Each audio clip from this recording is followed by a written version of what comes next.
Hi, welcome back.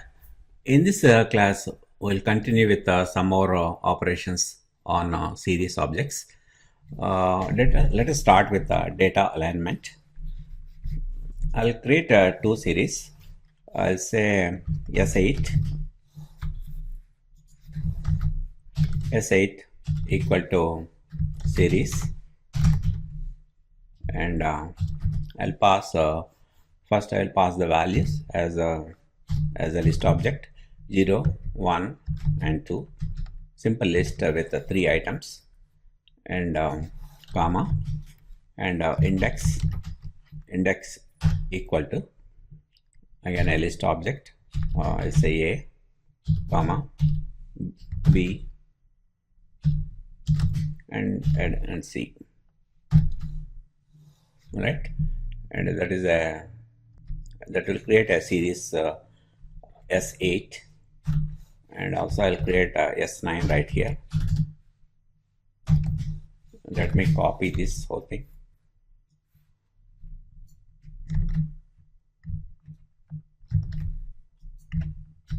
I'll copy this, and also I'll add the list. I'll say 3, 4, 5 and 6, and here the indexes will be A, B, C, and I need one more index, D.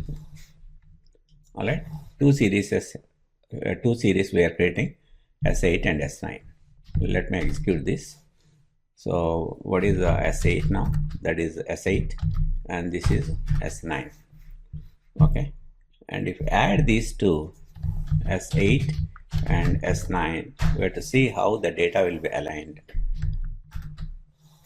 See, when you add these two are A's are added together, we got 3, and B's, index B's are added 1 and 5, 1 and 4 we got 5, and 2 and 5 we got 7, and because there is no D in S8, we got as it ignored the D in S9, and we got an NaN keyword.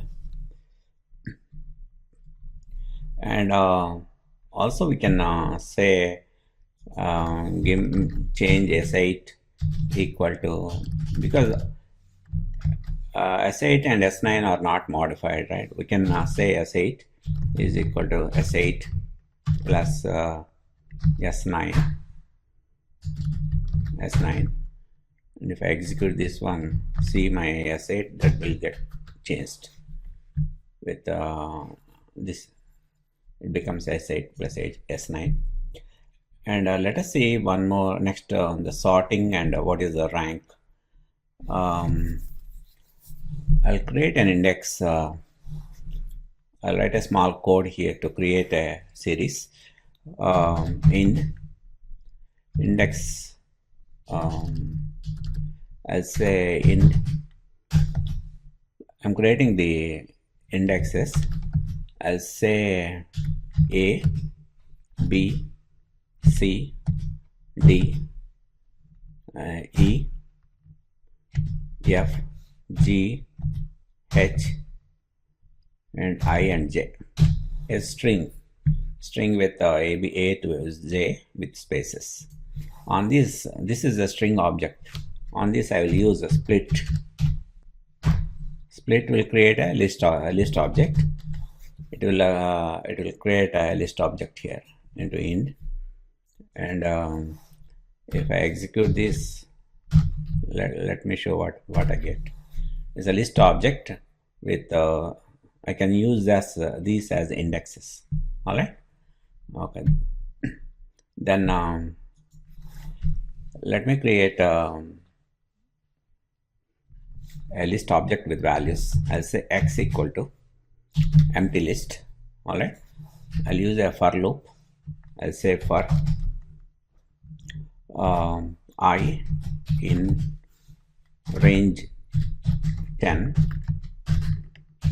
How many indexes we have here? 3, 6, 9 and 10. 10 indexes we have. So we'll create 10 values.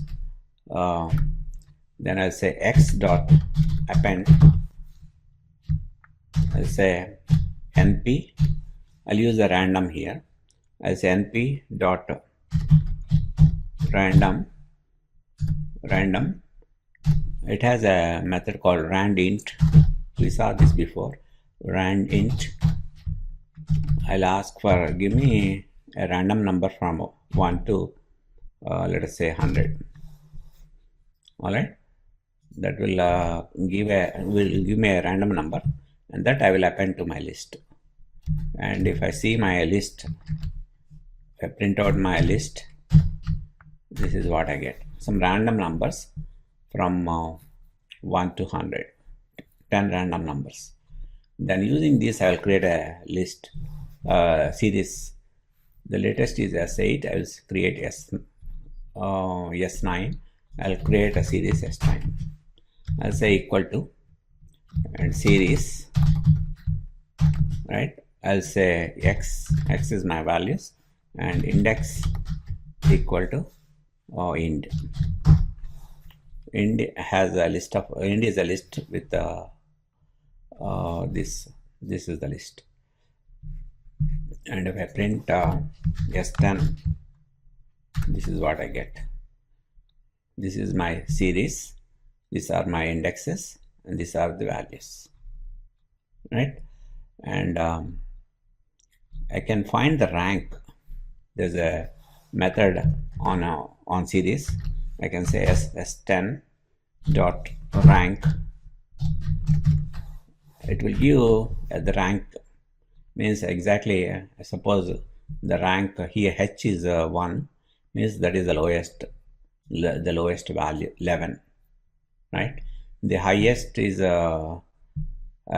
e means the value of e is 97. That is the highest in this series. So by using this rank method, we can find exactly how they are ranked. And also there's a method called sort. We can sort the series. I can say s10 dot sort, and if I print s10, when you sort it, it will also save it to s10. That you have to remember. But most of the operations, they don't do that. But sorting, when you sort it, it will automatically update the series. The series is updated, everything is sorted now. See, when I printed S10, see the numbers are sorted. And if you see the rank now, S10 dot rank, it will be sorted too. The numbers this is also sorted because our sequence, this is our series now. The series is and the indexes are all jumbled up. Earlier it was in sequence, but now it's all changed. This is S10 is this is all changed now, but the values are sorted. All right, that's all about rank and sort. Let us see something about missing data. Okay, I'll create one more series, S11. I'll say series, and I'll give values let us say 100, 200, and also I want to keep one as null. I can say np dot nan, that will put a nan, and I'll have one more 400. And if I see S11, that is my series, one value as a null, not a number, nan. Then I can say s. We saw this method before. If I say is null, if I execute is null on my series, this is what I get. I get a boolean values. It says these are all false, but only this is true because this is null. Okay, and also there's something called I can drop null. I can say I'll create I'll set S12 equal to S11 drop NA, I can say that if I do that and I print out S12, that null value will be dropped. This value, this item on the series will be dropped. So this is my new series S12. And finally, let us see something called multi-level indexing.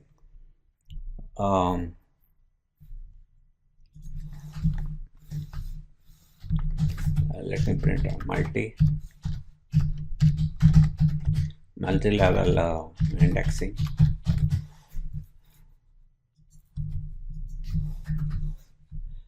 And I'll say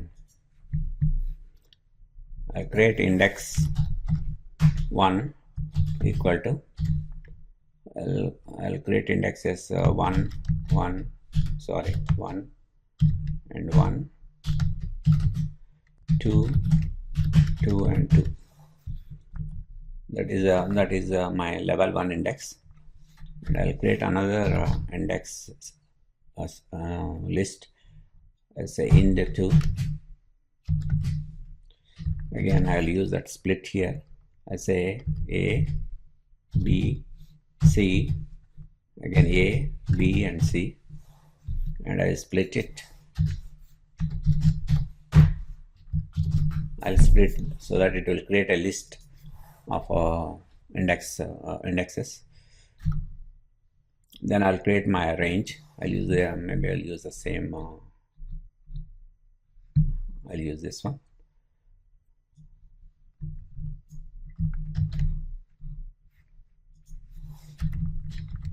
All right, and this time I need just a 6. Okay, and let me change this to 101 to 1000. All right, and then let me execute this so that I'll get 3 list objects, int1, int2 and x. Then now I'll create series. I'll say series 13 equal to series. I'll pass x. X is the list with the values, random values, and I'll create an index equal to. Then I'll pass a list here. I say int1 is my level 1 and int2. This is we are creating a series with multi-level indexes, and if I see what is S13, if I execute this is what we get. The 2 levels of indexes, 1 and 2, and also this is the second level, and these are the values. That's how to create a multi-level series. And if you say S13 of 1, means if you want to see with first level, it will give you these 3 values, 453, 902 and this one. This with the second specifies these second level indexes. Okay, let us get index A for both level 1 and level 2. I'll say S13. All right, and first I'll say colon and comma. I'll say A. Means in first level 1, give me both the levels, both 1 and 2 indexes, include 1 and 2 index. But in second one, level 2, include only indexes with the A.